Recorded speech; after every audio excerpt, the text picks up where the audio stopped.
ایک صاحب نے دوسرے صاحب کو نوکری کی آفر کرتے ہوئے کہا کہ آپ ہمارے پاس نوکری کریں اور آپ کی تنخواہ 50,000 روپے ہے اور کام صرف یہ ہے کہ آپ نے بیٹھ کر سوچنا ہے، اس کے علاوہ کچھ نہیں کرنا۔ ان صاحب نے سوال کیا کہ آپ کی تنخواہ کتنی ہے؟ تو جواب میں انہوں نے کہا ہماری تنخواہ 25,000 ہے۔ تو انہوں نے سوال کیا کہ اگر آپ کی تنخواہ 25,000 ہے تو آپ ہمیں 50,000 روپے کہاں سے دیں گے؟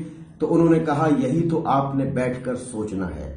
آج صبح جب اخبار پڑھا تو اس میں اپنا گھر اسکیم ملتان میں جو لانچ کی ہے وزیر اعظم نے، کمال کا منصوبہ ہے۔ یعنی درخواست صرف وہ لوگ دے سکتے ہیں جن کی تنخواہ ہے 25,000 روپے مہینہ، اور جو فلیٹ کی قسط ہے ماہانہ وہ ہے 67,000، یعنی ان کی جو ماہانہ آمدنی جو سیلری ہے اس سے ڈبل سے بھی زیادہ پے کرنا ہے مہینے۔